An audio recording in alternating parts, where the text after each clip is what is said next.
Hey guys, so I've been looking through a bunch of stuff to figure out like what I want to do for the year, what things I want to read. There's a lot of pressure this year based on the fact that I want to read over 100 books, which is 30 more books than I've ever read in a year that I've kept count on. And also, I'm coming up on 500 books, and I feel like there's a specific pressure to make sure you read certain books if you've read 500 books, like classics or popular books or whatever happens, or like books that I've been wanting to read forever to make sure I read those. So in that, I've been looking at a lot of different challenges that you can do, and one of the ones that I found, which I'm not doing but I'm gonna use to talk about, is like a book for each letter of the alphabet. And thankfully with Goodreads I can alphabetize what I've read, so I'm just gonna go ahead and start with A and work my way through the year as needed, so that we can talk about books A through Z, because that's what we're doing, right? We're talking about books, so why not make it alphabetical and go from there. So books that start with A that I have read. So the first book that's on this list is Alana, The First Adventure, Song of the Lioness. It's number 1. It's by Tamora Pierce. I read this when I was younger. It's about, if I can remember, it was one of my favorite books growing up. It's about a girl who had a brother. I think he was a twin, and it was back in the day when girls could only do certain things, and so they both had different fates that they didn't want. Like, she wanted to be the warrior and he wanted to do whatever she had in store that she wasn't interested in. So she ended up pretending to be a boy and went and became like a crazy awesome warrior. And it's a great book if you have daughters or sons, or if you just want to read a really good children's book because they're fast and you want to get book count in, or you want a good story. I enjoyed it. I don't know if I'd still enjoy it now as an adult. I'm sure that I would. It was one of my favorite books growing up. I wanted to name my daughter Alana, but our last name doesn't really go good with it, so it's not gonna happen. The Alchemist by Paulo Coelho. It's translated. The Alchemist is, like, everyone talks about how amazing it is all the time. And I read it and I was really disappointed. So I don't know if it's me, like, did I just not get all of the morals that they were trying to say, or what? Because it was all right. I gave it 3 stars. All Creatures Great and Small by James Herriot. I think it's like Poirot, like Agatha Christie books. So I think it's Herriot. A veterinarian, not like a regular one, but he was like house call in Europe. And so he would help with horses, cows, pigs, larger animals, sheep. And it's like story by story. It's just stories throughout his life. And there's multiple of these. He has like 4 or 5 stories. And this is the very first one he did. I read it for book club. And if it wasn't for book club, I probably wouldn't have finished it, just because it's so hard to get into something. If a story's over, it's over. Like, so to pick it back up is difficult. But overall, it was really interesting. And it taught me a lot of very interesting things about animals and just things in general that he had to do as a vet. So that was different in not a bad way. All the Light We Cannot See by Anthony Dwyer was really good. It's a magic realism book in World War II, which is very different, and it was very fantastical toward the end, but it also is a World War II book, so it does have parts that are hard to read. Allegiant, which is number 3 in Divergent. Recently, I have been trying to find out what my top 10 endings of favorite books, so like last sentence of books, are, and Allegiant might be one of my favorites. But I'll talk more about that when I do a video for that. But I loved Divergent. I love Veronica Roth. I read a lot of things that she does. I have not read everything yet. She just came out with a new book called Poster Girl I haven't read. But she also read she wrote The Chosen Ones, and I loved The Chosen Ones. So yeah, Divergent is also an incredible series. And Every Morning the Way Home Gets Longer by Frederick Backman, who's one of my most favorites, and it's about a grandfather, like it's told from a child's perspective, and his grandfather has Alzheimer's, and it is Frederick Backman at his best, like he always is. It tears at your heartstrings and makes you laugh at the same time. And Then There Were None by Agatha Christie.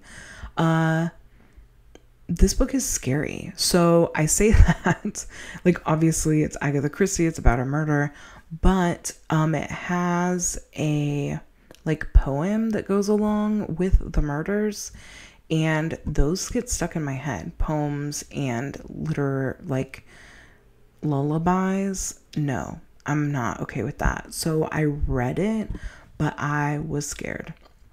For sure. Like, I'd go to bed thinking about the poem and have nightmares or can't sleep. Animal Farm by George Orwell. So maybe I need to reread this, but I fucking hate this book. I read it in high school, and 1984, like everyone says you have to read it, George Orwell. I refuse to pick it up because I hated Animal Farm with a passion. Anne of Avonlea and Anne of Green Gables. Those are amazing books. They have a show now too, Anne with an E, which supposedly is nothing like the books, except the girl is the same. But Anne is one of my favorite literary characters probably, but she's also someone that I feel like if I knew in real life, she would drive me crazy. Which is fun. Like, how is that a thing? So L.M. Montgomery is amazing and can bring characters to life like that evoke so many feelings about how much you like to read about them versus how much you would like to not have them in your life. Anthem by Ayn Rand. It's a really short book, and it's really incredible. And if you've never read anything by Ayn Rand and you want to, but her other books are over 500 pages, I would highly recommend reading Anthem, because you're still going to get her philosophy on things. And maybe it'll introduce you to something that you'll like. Like, maybe you'll decide to read The Fountainhead, who also has one of my favorite literary characters in it. Anxious People by Frederick Backman is, again, incredible. So that's about suicide and heists, and it has a plot twist, and it leads up to the plot twist. Like, the plot twist isn't like, oh my God, I never saw that coming, but it leads you there pretty well. And it has a lot of moving parts in it, as far as like characters that know each other. And it's really good. Arch Enemies is the second book to Renegades by Marissa Meyer. And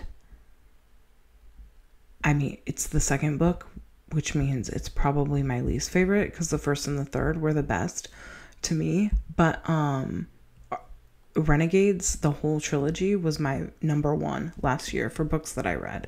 So it took third, second, and first for me.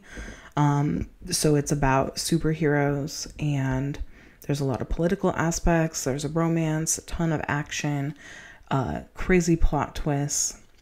Are You There, God? It's Me, Margaret. They're actually making a movie about this, and it's about a girl going through puberty, and I read it when I was going through puberty, and so it stuck with me.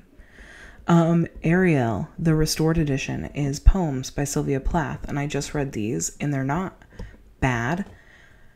I like Sylvia Plath better as a literary person. Like, I just get her better in stories and books than in poetry. But it was really cool. I got the restored edition, so you got to hear her daughter talk. And as someone who survived a parent who committed suicide, like, that's pretty incredible to listen to.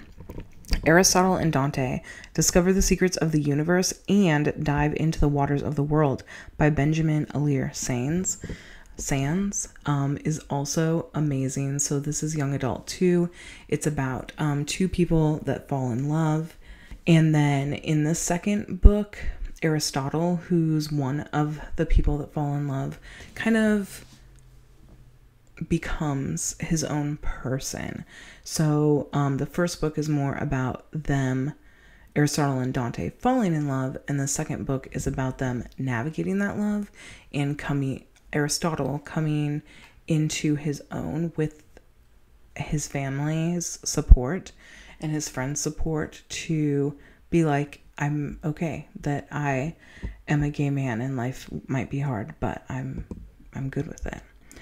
Around the World in 80 Days is a really good book. I enjoyed it a lot. It's by Jules Verne, and it has an air balloon on it, but there's no air balloon mentioned in the book. Unless I randomly missed that part, I don't understand.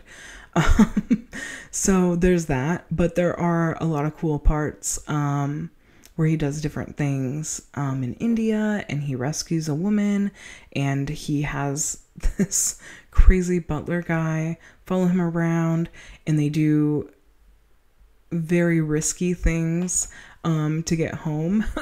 And it's pretty good. I have not read 20,000 Leagues Under the Sea. I don't know if you've read both of them. Which one do you like better? I'm curious. This is The Art of Racing in the Rain, but we'll put it here. We don't need the because then if we use THE as the starting point, we'll have a million T's to get through. The Art of Racing in the Rain is so tragic.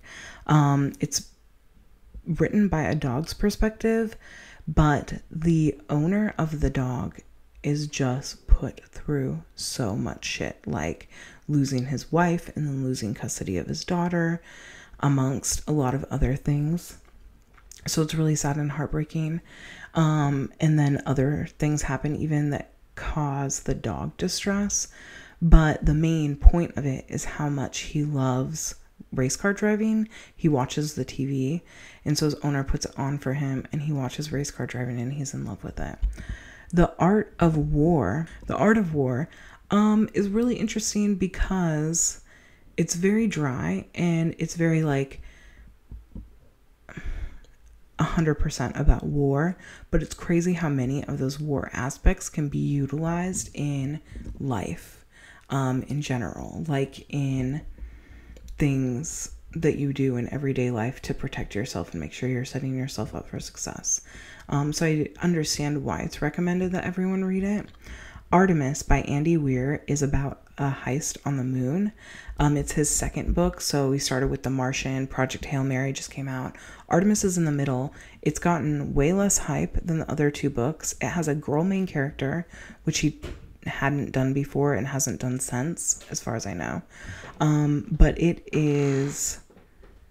I gave it 5 stars. It's a really good read. Anything Andy Weir does is amazing.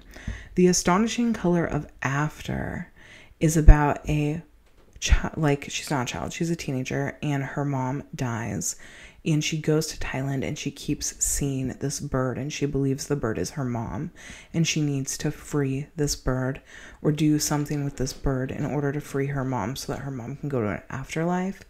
And it signifies just how hard grief is, and the year of magical thinking, as Joan Didion would say. It's you just constantly not believing something as sad as the grief that's in your heart. And it's a really colorful and good book.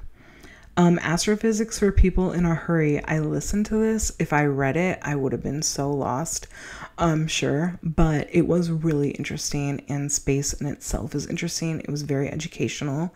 I don't know how much of it I retained, probably close to little, but it was still really good.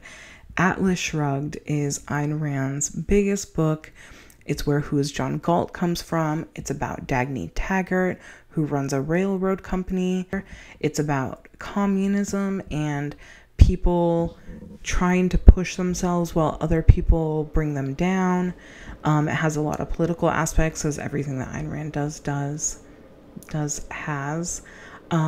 And it is such a good book. Dagny Taggart is incredible. Francisco d'Anconia is incredible.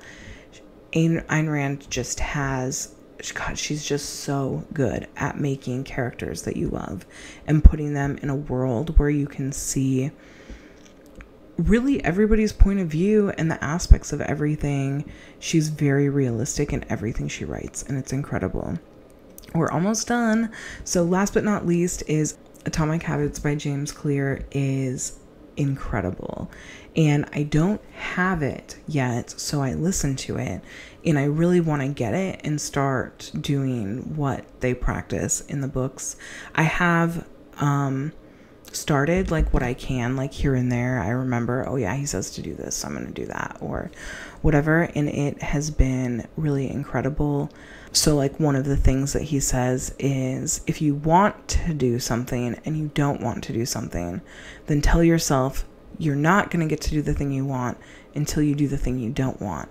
Or you can only do that thing you want if you're doing the thing you don't want. So for instance, I can only read if that's what I want to do, if I'm reading at the gym, if I'm walking, well, you know, or whatever. Like, I can't listen to my book unless I'm walking. I don't get to have this unless I've done that. And it's about stacking habits to make yourself the best version of yourself.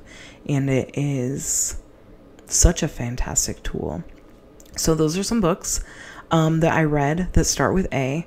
Most of the books that I've read that start with A, I think I skipped like 2 in that list. What's your favorite book that starts with A? So if I had to decide based on that list, oh man, I don't even know what I would pick. Off the top of my head, I'm going to say Artemis or Atomic Habits or Atlas Shrugged. Those 3 were all very good. Although Allegiant, okay, I'm done.